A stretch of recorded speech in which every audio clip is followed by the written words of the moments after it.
Welcome back to Noir Alley. I'm your host, Eddie Muller. This week's movie is one of the first Hollywood films to feature all the hallmarks of classic noir, yet it's still a somewhat forgotten part of the movement it helped foster. The picture is I Wake Up Screaming, made at 20th Century Fox in 1941. It was released only a few months after The Maltese Falcon, the Warner Brothers film generally considered, de facto, the first Hollywood noir. Stylistically, however, I Wake Up Screaming looks much more like noir than The Maltese Falcon. The crucial difference between the films, on the noir meter, is that one film has Humphrey Bogart as its top-billed star, while the headliner in the other is Betty Grable, not a performer synonymous with the style.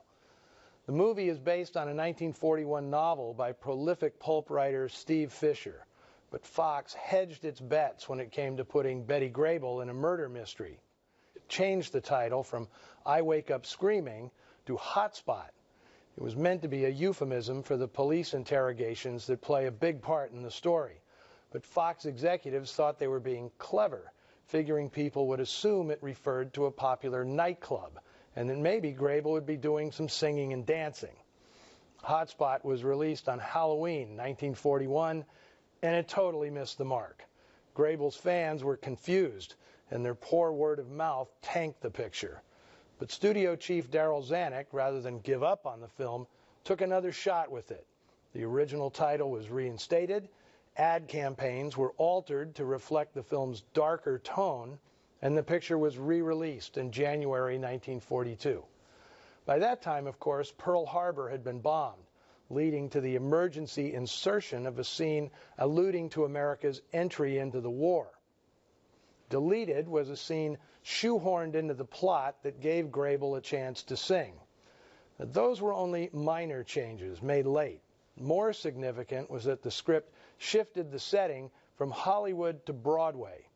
Steve Fisher had broken into the picture business in the late 30s after years churning out stories for the pulps, most prominently the legendary Black Mask magazine, which had promoted such significant writers as Dashiell Hammett, Raymond Chandler, and Cornell Woolrich.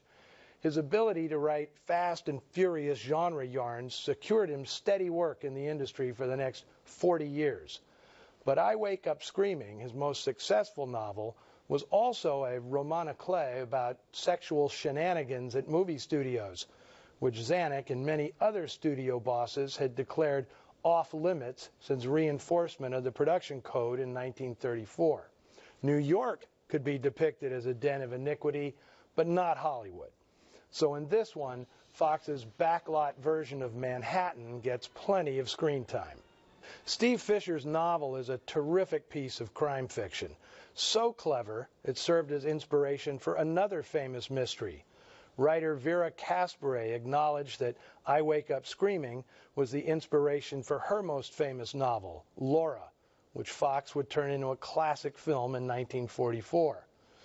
If the significance of I Wake Up Screaming to the chronology of the noir movement has been overlooked, part of the reason is that its director, Bruce Humberstone, never made another film like it.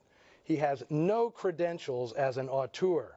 His 3 films prior to this were the antithesis of noir: The Quarterback, Tall, Dark, and Handsome, and Sun Valley Serenade.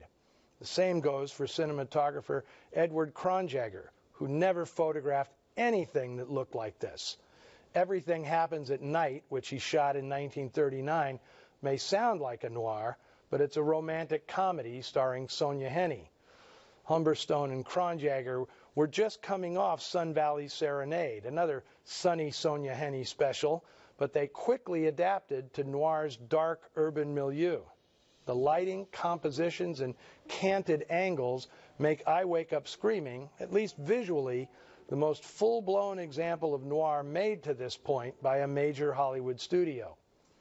The film also marks the first appearance in a noir of Victor Mature, and it certainly wouldn't be his last.